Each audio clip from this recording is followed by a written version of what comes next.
Hello, welcome to the DMV Business Show. I'm your host, Otto Sevilla, and today I have a very special guest for you, Robert Studer. Robert is a co-owner of Mason, the Crazy Mason Milkshake Bar, Old Ellicott City. Welcome to the show, Robert. Thank you. Thank you for having me. It's great to be here. Yeah, that's a mouthful, but it's a brand, so I understand. Yeah. No, thank you. I appreciate it. So before we go into your personal journey, if you can give the audience just a brief general overview of who is the business. Yeah. So the Crazy Mason Milkshake Bar in Old Ellicott City, Maryland, is a dessert destination for everyone. We try to have something for everyone. So I've got crazy shakes. My crazy shakes, I've got over 30 to choose from, two of which are completely dairy free. And I've got three non-dairy vegan options when it comes to ice cream and implementing them in my shakes.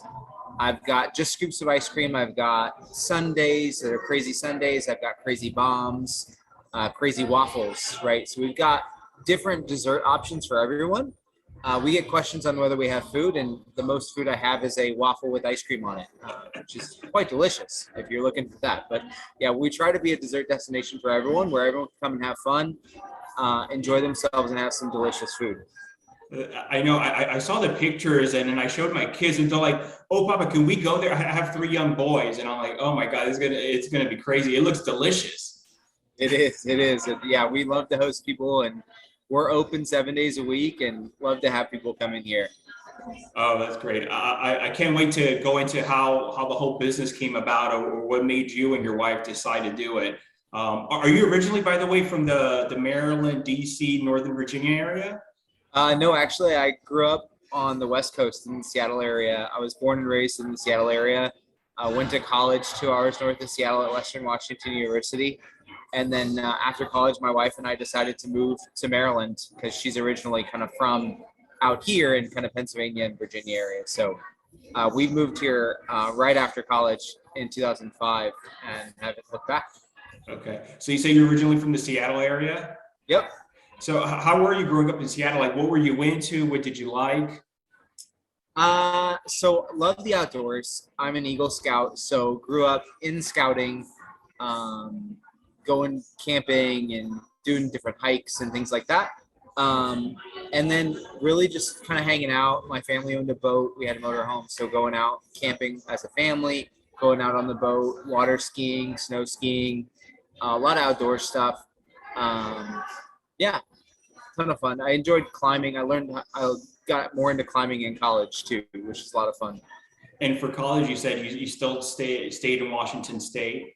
Yeah, so it was at Western Washington University in Bellingham, Washington, and I studied management. So it's a business administration with a concentration in management, with minors in economics and Spanish.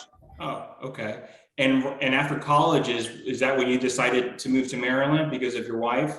Yep, yep. We drove cross country. We went to college together, and then decided to move here after college. Drove cross country with her sister and a friend, and we made the move with everything we had to Maryland. We settled in Owings Mills originally in an apartment. Okay, okay. And I guess with your background and college degree being in management or business related, did you go into something like that here when you moved to Maryland? Yeah, so when I moved here, I had done the executive internship at Target. I'd worked at Target in high school and then in college, and I did their executive internship while I was in college. So I had a job here as an executive team lead, actually in the Ellicott City store. And so when I first moved here, I did that at the local Target in this area um, for about 8 months after I moved here. Were you with Target for a while? Yeah, so from 99 to 2006. Okay. Oh, wow. That's a good amount of time. 7 Okay. years. 7 years. Okay. And then after that, I guess different roles and different retailers or? Kind of. I was trying to get out of retail. So my next role was at TW Perry, which is the local building materials supplier. Worked in Gaithersburg, Chevy Chase, and in their Baltimore office, doing a little bit of store management. And also, when I got to Baltimore, also learning the logistics piece, scheduling trucks and what needed to go on. So trying to get a bit more into the operations end of things, which was my overall goal.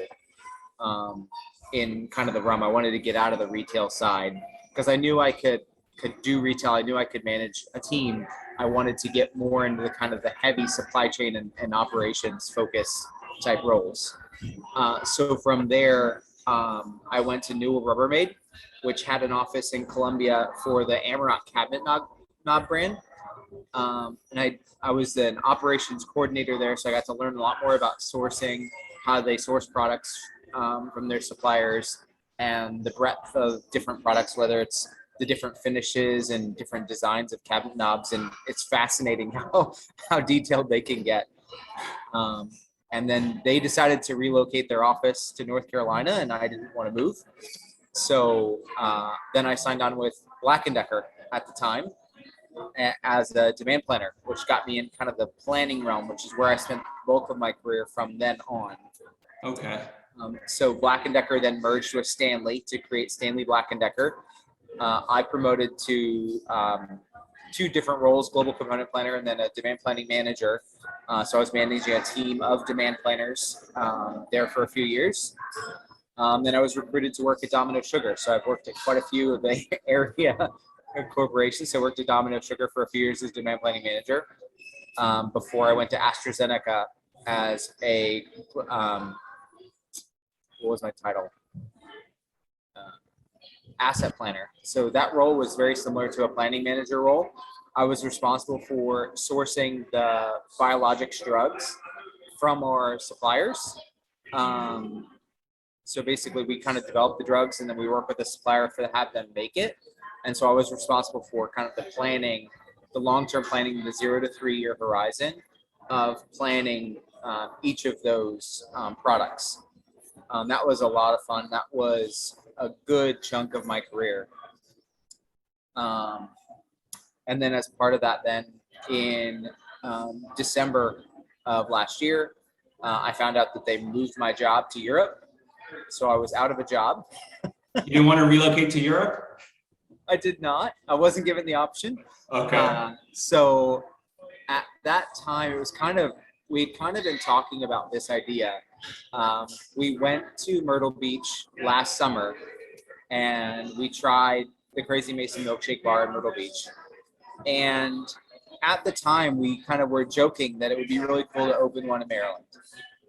And our jokes became more and more serious.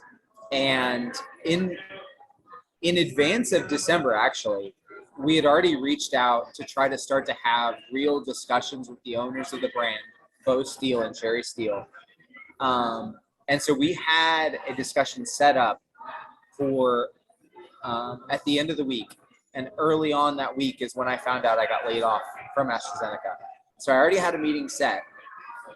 But then I kind of had this catalyst say, well, it seems like I have to do it. It's meant to be at this point. So that kind of drove me on. And then while I was kind of trying to determine if we could do it, right? Because we had to find a location. We had to make sure that everything was going to work out financially. And as we're working through all that, I wanted to make sure I still had income. So I was able to sign on with Millipore Sigma, which is a local contract testing facility for pharmaceuticals in the Rockville area. And it was a similar position, again, a planning manager role. So again, kind of on that supply planning management type realm. So I was working there and trying to figure out if we could make this work. And then in January, February, we kind of found this location in the historic theater on Main Street in Ellicott City. And it seemed like it was going to work. We saw it a couple times, talked with the owner of the building, did some FaceTime calls with Bo Steele on, hey, what do you think of this layout? This is what we're looking at. And on March 1st, we signed our lease and we signed the agreement with Bo to kind of solidify and start moving forward on the plans to open the Crazy Mason Milkshake Bar here on Main Street. So you've only been open for a short period of time.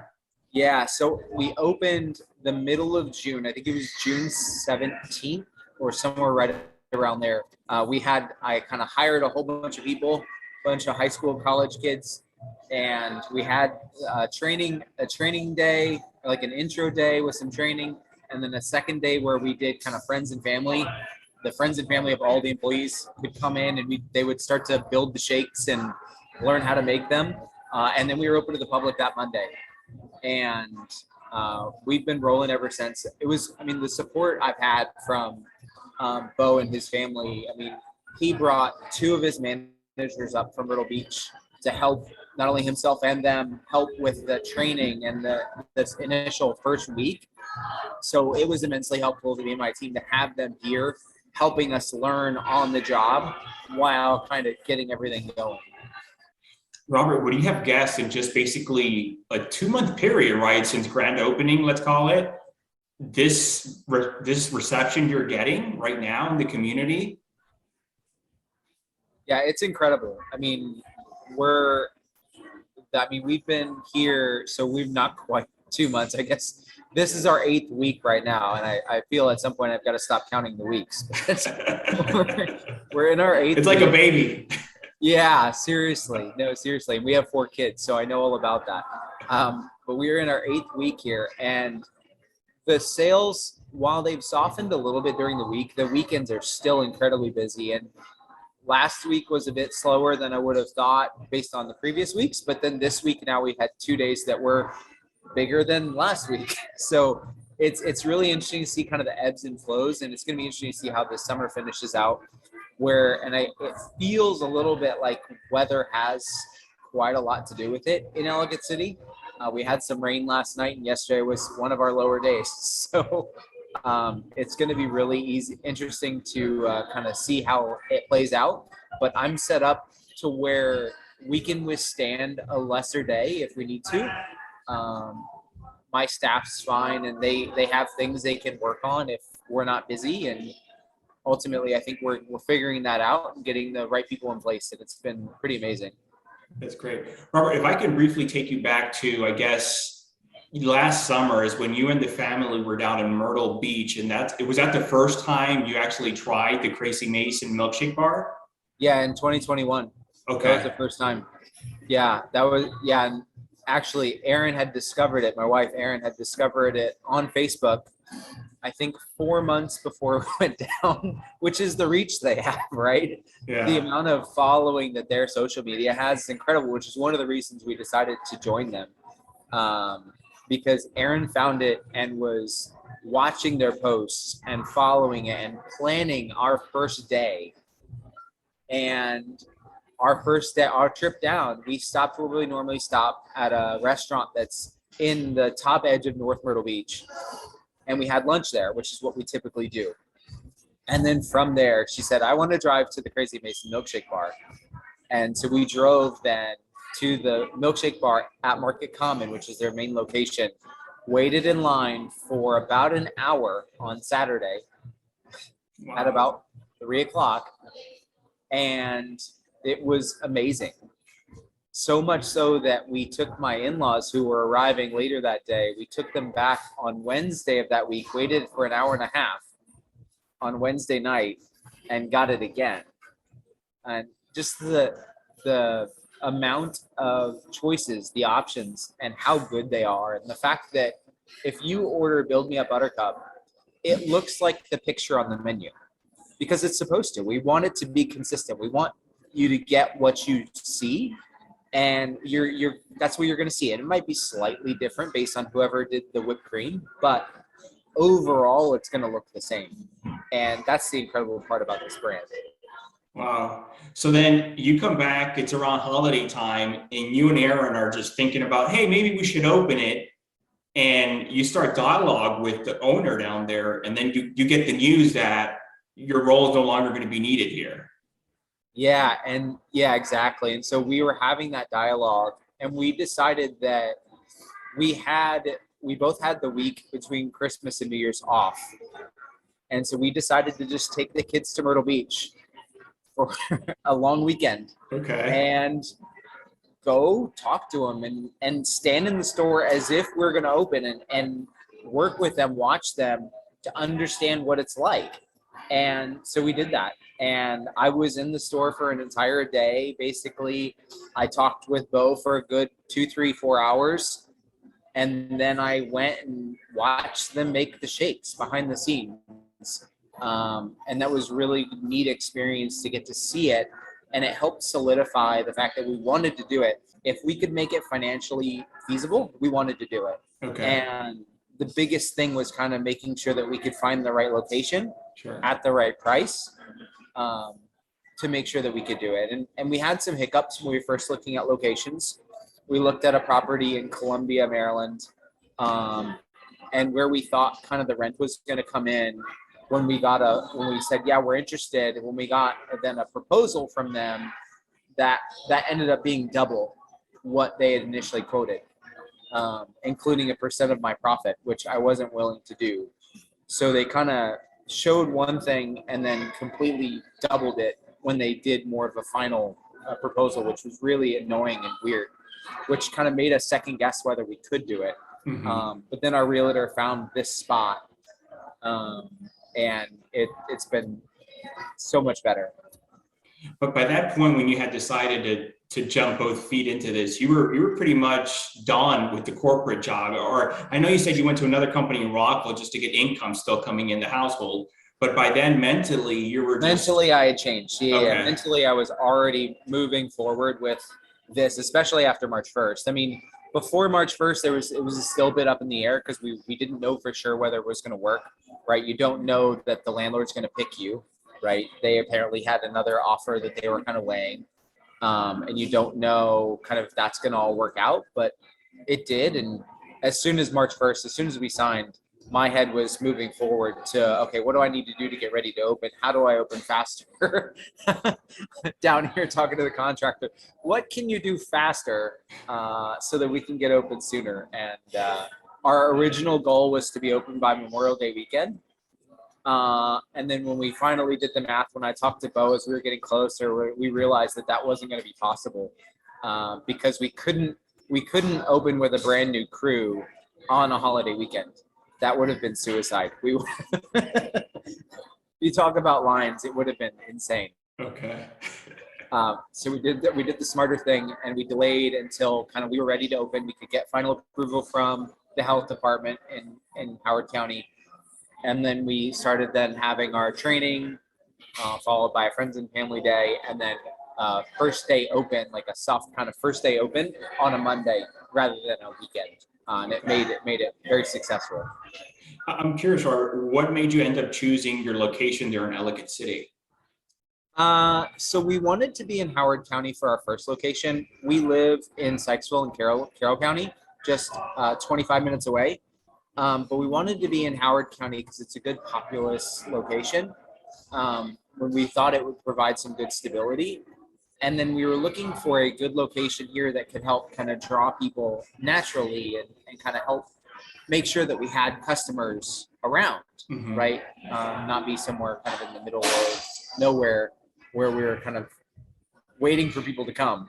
And when we saw this location, this old theater, this 1930s theater, it really struck us that this was a really great location. And the amount of space we have for seating is incredible. In fact, if you see me look up, I'm looking at the seating area. I'm currently sitting on the stage that we use for parties. And so I can see the whole seating area and most of my kitchen from here. But we found this location. It's been incredible. The town, the historic Ellicott City town is just awesome. The other business owners have been inviting and incredible to work with. And once a month we have a business owners meeting, and it's been really inviting to be welcomed into that, and a really good atmosphere, because it feels like whether it's myself or my neighbor across the street, EC Pops, one of us is bringing people to the city, and we're all benefiting. Because if they come for me, they're going there next, or they're going there and then coming to me because they've got a great product, I've got a great product, and we're hopefully benefiting the restaurants and getting everyone down here to walk the street and help benefit and revitalize this whole town. That's great, especially with, I know a couple of years ago, Old Town suffered with the flooding. So I'm happy to hear that. Yeah, and that's really impacted the businesses on the downhill end of the street. Mm-hmm. My building actually wasn't impacted, other than kind of a little bit of the supports. But getting businesses in here that are kind of helping to revitalize and get back in the downhill portion of Old Ellicott City has been really amazing. I mean, a friend of mine opened the Cozy Cafe and Bakery right down next to the train tracks, and he's doing incredible. His food's amazing. I was just there that last night actually eating with him, and the food's amazing, and he's driving people through there and getting lots of people happy with his food. So it's really great to see kind of the growth and the revitalization of the town.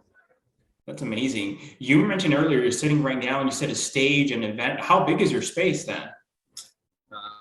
You don't have to show Turn me. the camera around if you don't mind moving a bit. So that's the seating area. And then you can kind of see up the stairs you can kind of see, not very well, my kitchen. Mm-hmm. So it's a little over 3,000 square feet. In the other space, so this is technically 2 addresses. In the space where customers enter is actually where my arcade is.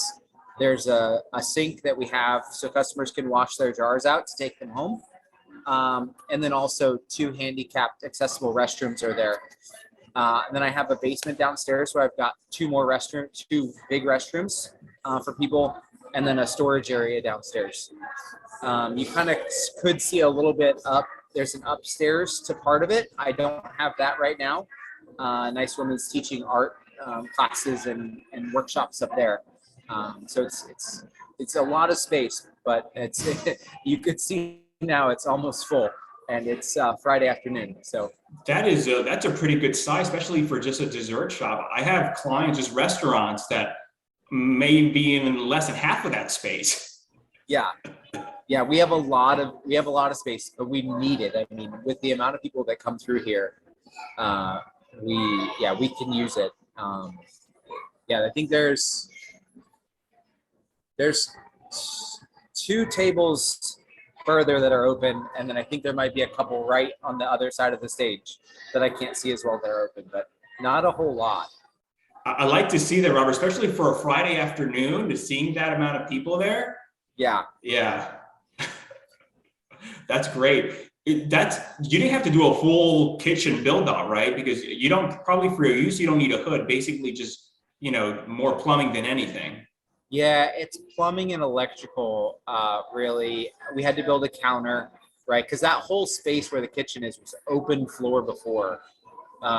So we had to kind of firm up a couple of the pillars for supports and to support kind of either sink or power. And then we built a counter for the sales counter as well as the pickup. It's all one counter. But yeah, other than that, it was plumbing, the freezer, the fridges, right? Getting all the stuff set up, all the different sinks I have set up was the bulk of it. And then kind of the work they had to do on the other side as well. But yeah, most of it was plumbing and electrical. I guess from the very beginning to now, and I know you've only been open for just a little bit less than 2 months, what would you say has been the most difficult part, even pre-opening? What has been sort of the most that have cost you the most headache? I think the most difficult part is kind of the things that I don't have control of, right? I can't control how fast the contractor goes or his subcontractors go, right? I can't control when materials come in. I can't control, and it was really slightly difficult to understand what's happening with the health department. What do I need to do next versus what they're doing, and where do we need to be from that standpoint? And then kind of the architect piece is what needs to happen there? What's next? What do we need to change in order to make sure that we're compliant with all of Howard County, kind of the building requirements as well as the kitchen health department requirements.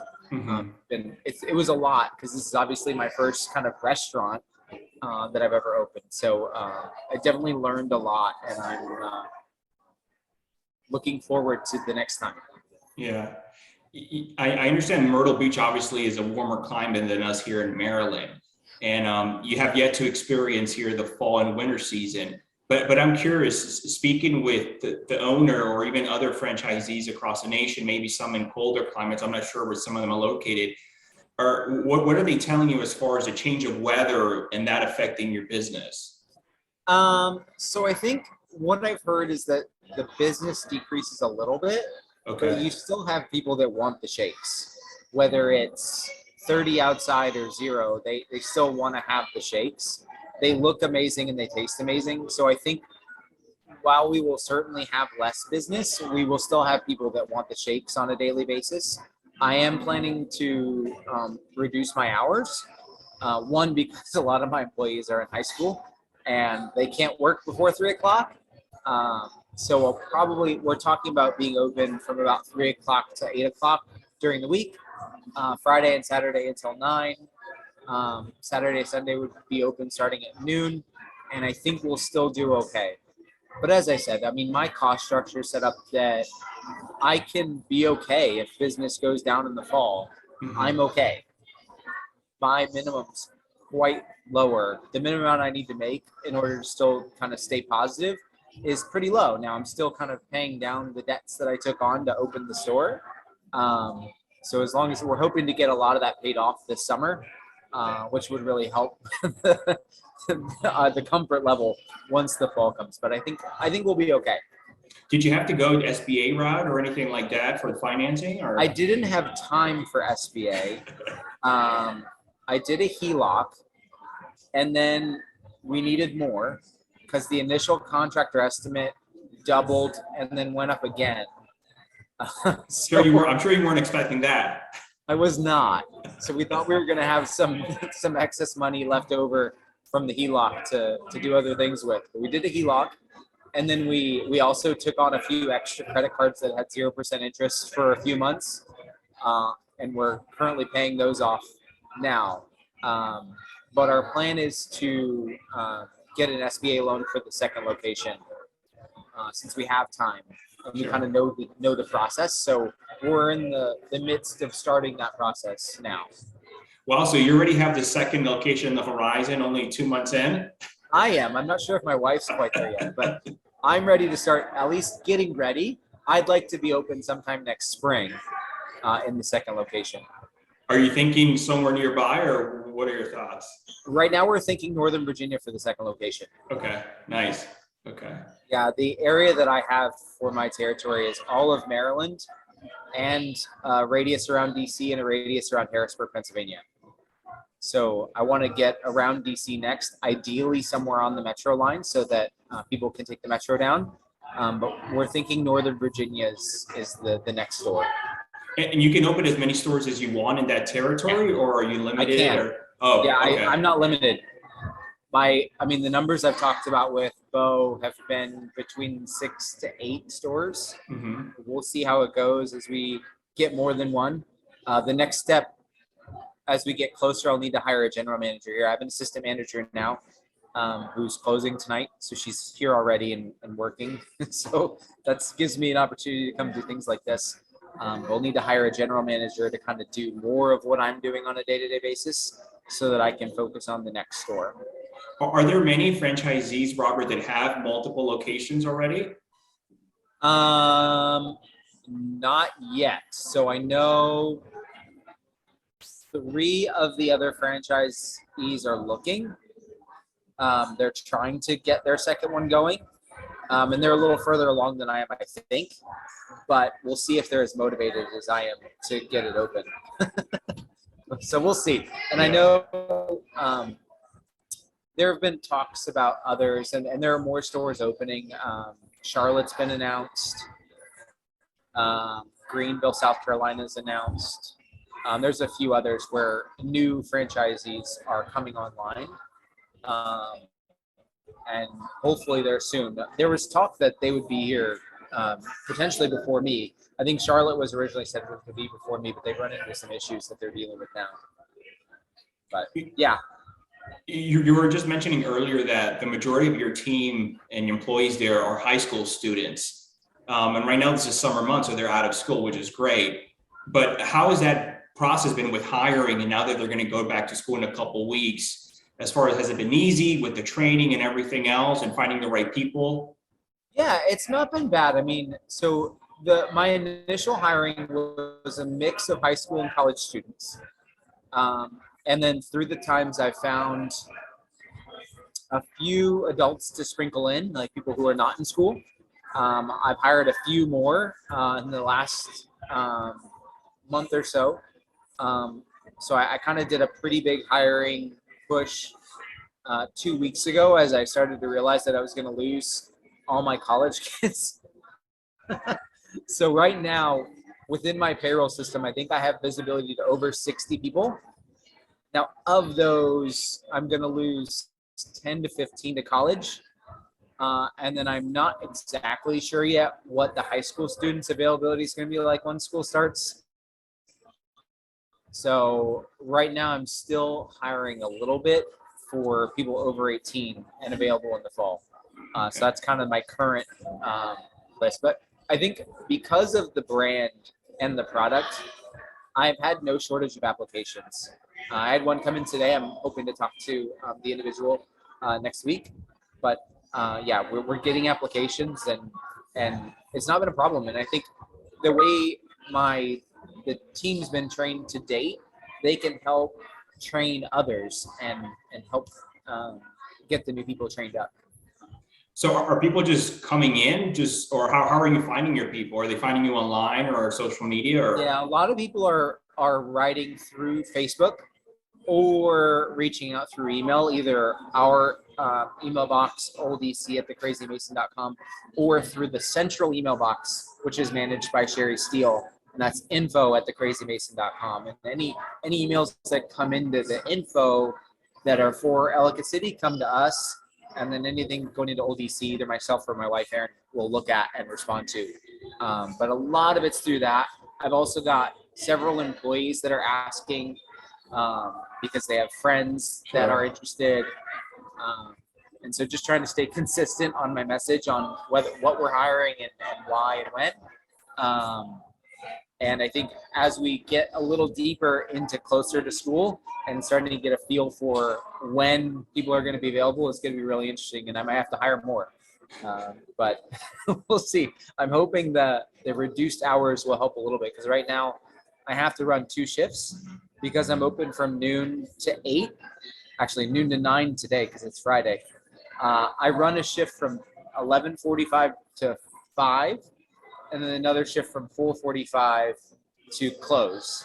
That way there's a little bit of overlap, and in that overlap we can use the extra people to try to take care of anything that didn't get taken care of, whether it's taking the garbage out, cleaning the tables, getting the dishes under control, because we go through an immense amount of garbage and recycling, and it's good to have people come in and help take care of that. Yeah. How is your typical day? I'm sure every day it varies and it's different. How does that look? In terms of what?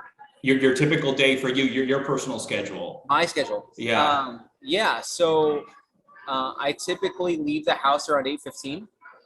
I'm going to one or more stores to get what we need. A lot of my stuff comes from either US Foods or Webstaurant, but I also get things on a weekly basis to a little more from Sam's Club. And then I've got fresh produce that I get from the local grocery stores. And now donuts from the local grocery stores. So usually my morning starts with that. And then I usually get to the store between 9:30 and 10, depending on the day, and start to get it ready, get it opened up.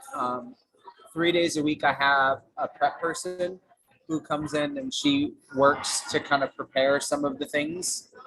She makes the unicorn horns that are on They Do Exist, that are made from the white chocolate and the pink sanding sugar. She gets those made for me. And then things like the cookie cake that we have for our special How the Cookie Crumbles this month. She does a lot of that, and then she also helps bake the cookies for the day and bake the cinnamon rolls. Those are the 2 things we bake on a daily basis. But if she's not here, then I'm baking the cookies and cinnamon rolls, making sure that we're set up for everything we need, dealing with any deliveries that come in, which there are a lot, and then also doing any ordering that we have to do. I order US Foods 3 times a week. I order Webstaurant whenever I need to, but invariably several times a week. And then I have to order burger cookies directly from the Boffrey Bakeries, because that's on my signature shake, Oh Crab. and then all the different things that I have to order. And then also then one day in the week, I'm working on payroll in the morning. And then the next day I'm working on the schedule for the week. And then doing anything else that I need to, whether it be from an administrative perspective or working with the employees. So yeah, it tends to be a lot. And then at least 2 days a week, I'm here all day. So Tuesday and Wednesdays right now, my assistant manager is off. So I open and close. So I tend to leave then between 9:30 and 10:30, most times when I close. So that's kind of what it looks like. As my manager's got trained up, she tends to close every night that she's scheduled, which has been really helpful. And now we've got her set up to where she can close on a weekend by herself. This weekend will be the first time, but I scheduled an extra person because we found that either myself or my wife was here, and so we were an extra body that was doing things. So we scheduled someone else that can be that extra body to be moved around and placed where they need to be placed, so that she was set up for success when the weekend was here. So yeah, that's kind of how it's been. A lot of different things. Realizing, I need to order that now because I'm almost out. A lot of different learnings that we've made. So it's been really good. Wow, busy. How do you go about, you said you have 4 children, the wife, which I know she's also involved with the business and the co-owner. How do you juggle all this, especially the business being so freshly new? Yeah, it's tough. And my wife and I end up talking quite a bit in the morning. And then when my assistant manager is closing, then we also get to hang out and relax in the evening. Like tonight, we'll hang out as a family, which would be really nice. And then in the weeks past, my wife would come and work one day in the store on the weekend, and then I would spend that day with the kids. Okay. So that's been really helpful, getting to hang out with them, do whatever activities, and then I would always have a movie night with them at the end of the day, which was really nice. And then I tend to see my youngest 2 or 3 kids in the mornings before I leave. They're usually awake before I leave. Okay. My daughter's almost 2. And then 2 of my boys are young enough that they tend to wake up before 8. And then my oldest, I usually only see when I'm there in the evening time. How old is your oldest? My oldest is 10. Okay. He turns 10 in 2 weeks. Okay. Yeah, the older ones typically like to wake up later. Yeah.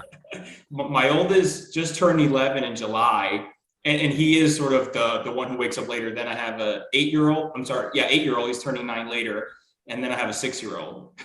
Yeah, so I've got almost 10, 7, 4, and almost 2. Gosh, the 2s. So, yeah. But luckily, we also have an au pair at home. Okay. So she's really helpful in kind of taking care of the kids during the day, during the week. That's nice.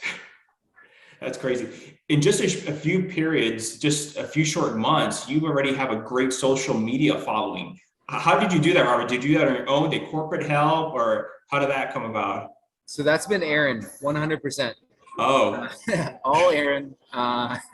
So she's been managing that from the start. And just after a few short weeks, we were over 10,000 followers, and I think now 17,000. And it's Erin, then also the social media buzz that we're generating as a store, right? Customers post pictures of their shakes or of our mural, our selfie wall, right? And so they're kind of generating their own buzz for us, which has been really incredible.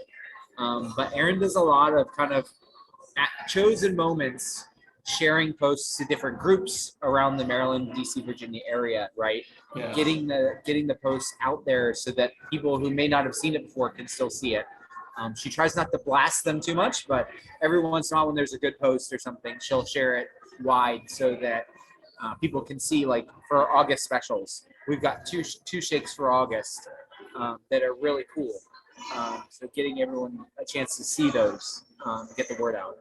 That's great advice. So not only posting it on your own page, but posting it in other local groups to get the word out and other people will see in the group. Yeah, that's been huge. And we kind of looked at what the store in Lynchburg, Virginia did, because they did a really good job and they were over 10,000 followers before they opened.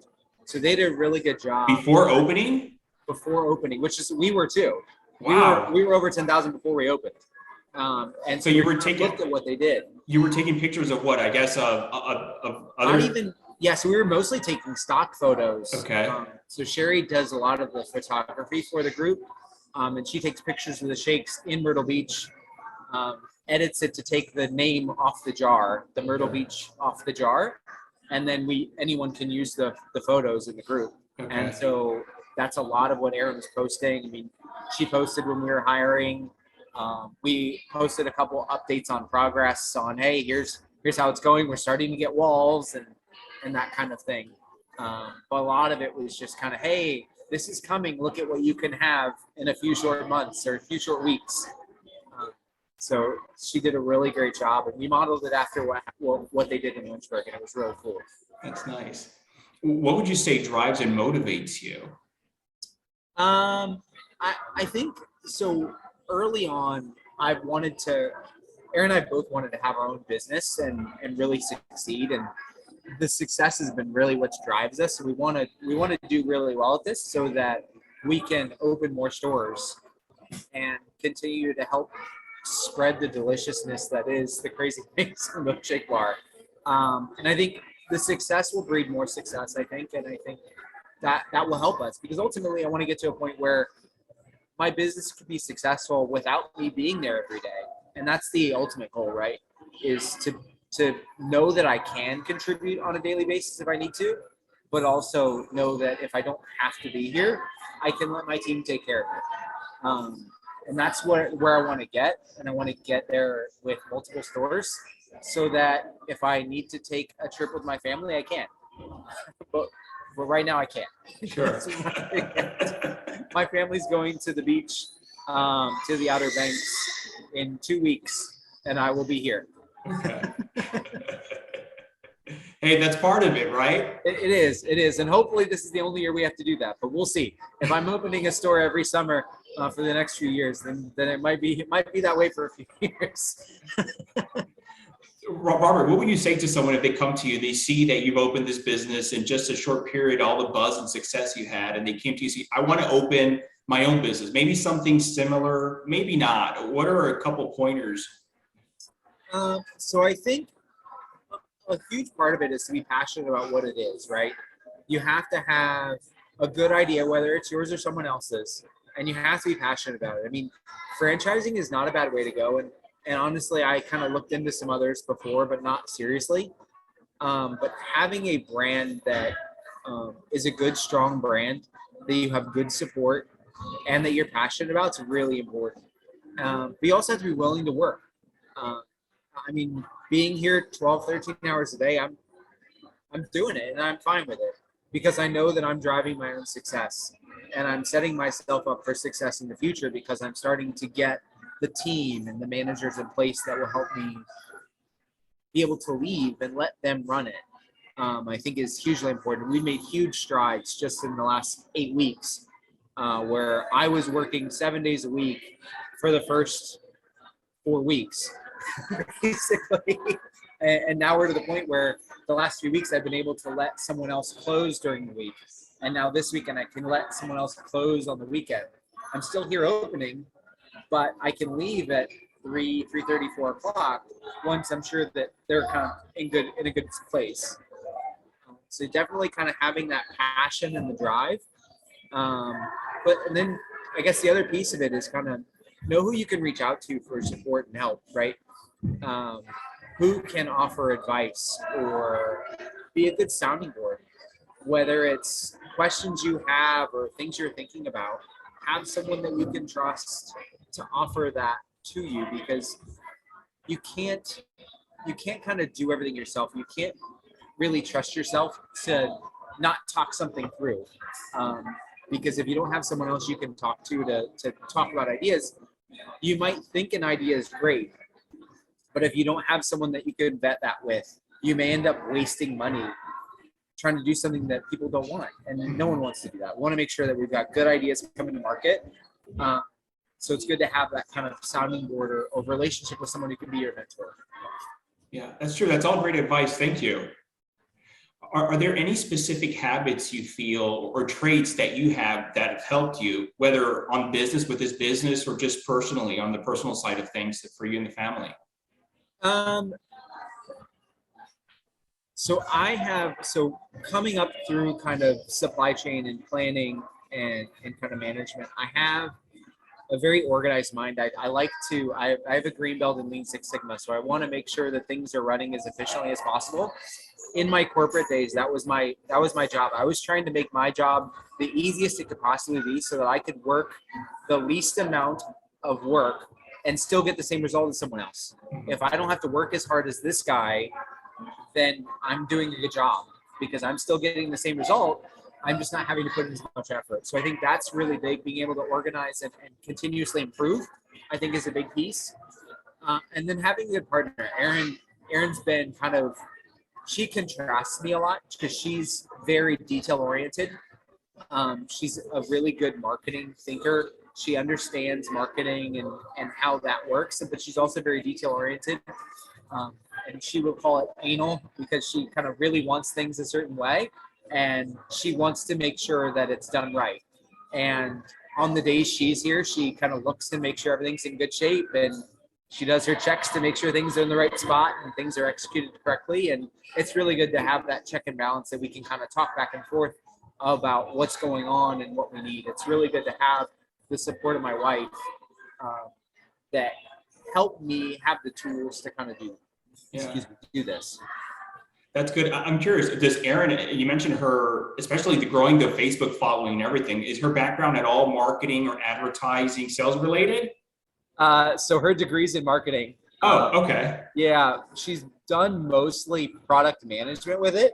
So she was in product management in products, and now she's in product management for financial products. She works for T. Rowe Price. And so she's been in product management from a marketing perspective, though, her whole career. So yes, okay, that's good. She's dreamed of being able to do something like this, to develop a brand like this. She's done a really great job. What's your biggest challenge with your role in the business today, you would say? I think a big challenge I'm dealing with now is kind of supply, because we still see, even long after COVID started, we still see that there are manufacturing sites that can't get what they need, products not in stock. So I'm having to look for second and third sources or substitutes for things because things go out of stock. I mean, I actually just found out now that DeBoffrey bakeries can't get what they need. So burger cookies are not being produced right now. So I'm having to figure out what I can do. I bought some extra yesterday at the grocery store just to see if I can make it through. And hopefully their shutdown's not very long so that they can come back up in a few weeks and I'm okay. But always thinking about what can I do differently to deal with something else that's out of stock. And a lot of it's kind of reaching out to Bo and say, hey, Bo, is this an okay substitute for this shake? And usually it is, or he'll tell me where else I can get a substitute. And that's kind of the biggest thing, is always kind of figuring out what I can get that's a substitute and making sure I have everything I need in stock and I'm not running out. That's great, Robert, that you have that sounding board there. You were just mentioning earlier how important that is. And there you go, a perfect example as far as what you're going through right now with the whole logistics of things. Yeah, for sure. It's really important. I think I have both Bo and Erin kind of as my major sounding boards, but then we have a text chain with the other owners, so I could reach out to any one of them if I needed to. Oh, that's nice. Yeah, to have a network. Yeah. What do you know now that you wish you would have known at the start of things? I think we suspected that it was going to be a success, but I think if we had known the extent to which it's a success, it would have been a little different. Because, man, it's been busy. And our first week, we would regularly have lines over an hour. My line is stretched to the corner out the door and around the corner. And it's a long line. And while I appreciate it, I don't want people to be standing out there. So I'm trying to get my team to go faster. And part of that comes with the training and the experience. But yeah, if we had known, I think it would have been a little easier to kind of justify some of the things. We had to actually justify to some people that this was going to be a success. And we knew it. We just didn't know quite the level. Yeah. So the first 8 weeks have been phenomenal. And we're excited to see how it goes as we finish out the summer and then see what happens as we transition into the fall. That's a great problem to have. Yeah. Have you ever been at a point as far as sold out? I have sold out of flavors of ice cream. Okay. It's really bad when I sell out of vanilla because I keep a lot of vanilla, but I have sold out of vanilla. But luckily, from an ice cream perspective, I have a backup supplier that most of the other stores don't. So my ice cream is from Bluebell, which is in Texas. They don't deliver to Maryland. I'm the only place in Maryland that you can get it. But I have to buy it through U.S. Foods. Bluebell delivers to Manassas, Virginia, and then it's shipped from Manassas, U.S. Foods to me directly, and I'm the only one that can buy it. But if they run out of a flavor, I've got to get it somewhere. So I've developed a really good relationship with my local Hershey ice cream supplier, and they've done a really great job supporting me when something's out. I'm almost out of banana pudding right now. I think I have maybe one more tub in the freezer before it comes out on the line. So yesterday I called my sales guy for Hershey and asked him to bring me 6 banana puddings. But he's also my supplier for the non-dairy vegan flavors as well. So I keep him warm with the non-dairy vegan, and then if I need an emergency supply of something, then I can reach out to him, and he's happy to help. That's good. Coming to an end here soon, well, what does the future look? I know you've been mentioning as far as opening other locations, but I don't know what the plan is or goal for the next couple of years.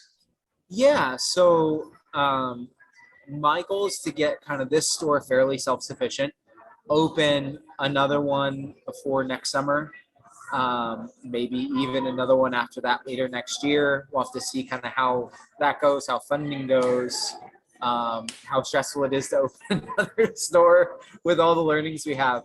But in the next 2-3 years, I'd love to have 2, 3, 4 more stores. But we gotta pace ourselves and see what makes sense from a timing perspective. But we definitely want to get to Northern Virginia. We want to get to Ocean City, Maryland.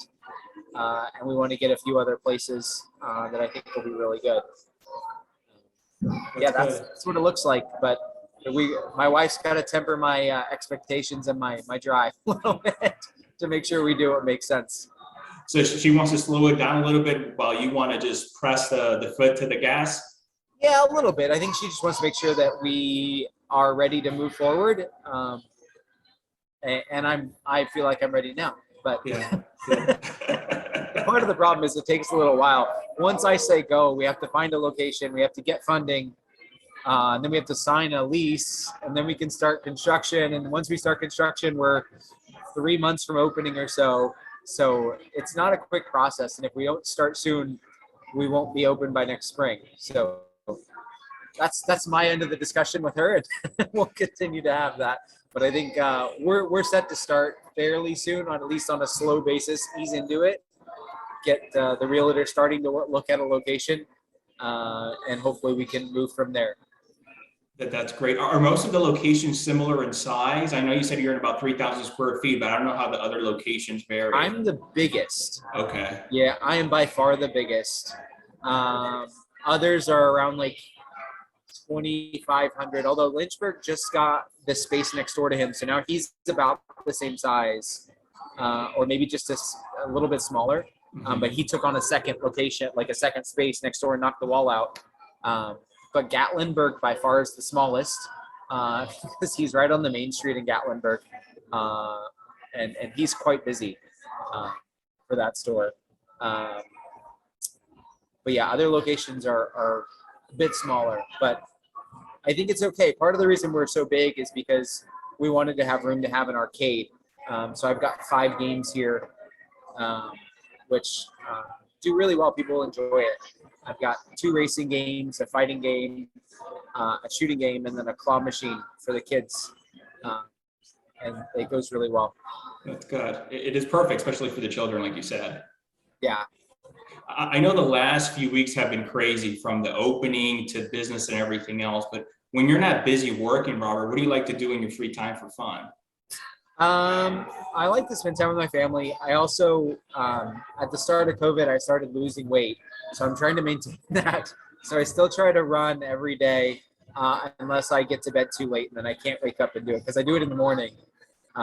So usually I try to run every day, and then just spend time with my family. My older boys are playing football right now. My oldest also just made a travel lacrosse team. So there's a lot going on, and just try to spend the time with them to make sure that continue to have that good relationship with them while they're still young is important. How are you able to be healthy and have the temptation every day there at work? Part of my diet. So as I was counting calories to lose the weight during COVID, I was still having ice cream every day. So I just try to limit it. I think before we started talking, so part of what happens is when we make the milkshakes, there's usually a little bit of milkshake left in the bottom of the cup. And so my weakness has been the mint chocolate chip ice cream. And so whenever there's that left over, I have them put it into a cup and into the freezer. And I ate that cup just before we started talking. After I ate my lunch, I got my lunch at about 2:00 and then had that before we started talking. But yeah, usually there are some nights I don't eat any of the sweets, but most nights I have at least something, whether it's leftover ice cream from a shake or a mistake or something like that. A damaged cookie. The cookies are really good. By the way, do you have a healthy version with protein and other things like that, or no? No. Okay. Nothing like that. I was gonna say maybe that would help you that situation. No, it'll be all right. No, I have fruit juice. They're called smoothies, but fruit juice that I buy at the grocery store, so that I can have a cup of that every day to make sure I'm getting some nutrients. Okay, that's good. Robert, if people want to learn more about you and the company, where can they find out more information, please? A lot of our information's on Facebook, the Crazy Mason Milkshake Bar, Old Ellicott City on Facebook. That's probably the best place. Also at the website, thecrazymasonmilkshakebar.com. The website has all of the locations, also has the full menu. I would ask that people pay attention to which locations a certain items offered at. We tend to get every day one or two of the signature shakes from another location are requested. Just today, a little girl asked for Playing in the Pluff Mud, which is sold only in the Charleston location. We also get Don't Worry Beach Happy, which is a signature shake in Myrtle Beach. So a lot of requests for shakes that I can't make because they're signature shakes, but that's why they're signature. They're the one shake that you can only get at one location. But yeah, a lot of good information. Anyone has any specific questions, they feel free to reach out to us through Facebook. We're happy to answer those. But again, we've got the dairy-free vegan options. We treat allergies seriously. That's a lot of the questions we get. But yeah, happy to talk to anyone. What's your signature shake? Our signature shake is called O Crab. Aaron designed it with the help of our following on Facebook. So it's a burger cookie, which is why I'm sourcing burger cookies. It's got two chocolates in the shape of crabs, milk and dark. They're lightly dusted in Old Bay. And then it's got the whipped cream, and then it's got dark chocolate sea salt popcorn from AC Pops, which is my neighbor across the street. Their chocolate covered popcorn's really good. And then the shake itself is made with chocolate and sea salt caramel ice cream blended together. And then of course there's a good dose of Maryland sprinkles all around. Oh, wow. That sounds delicious. It's good. By the way, what's your best-selling shake right now? The number one selling shake across the brand is Coconut Buttercup. And that's the Reese's shake. It's vanilla ice cream with peanut butter blended in, 2 Reese's cups, peanut butter sauce, chocolate sauce, whipped cream, and mini Reese's Pieces. That one's delicious. Robert, thank you so much for coming on the show today. I really appreciate it. Yeah, happy to talk with you, and feel free. Let me know if there's any questions in the future. Definitely. Thank you. Take care. Thank you.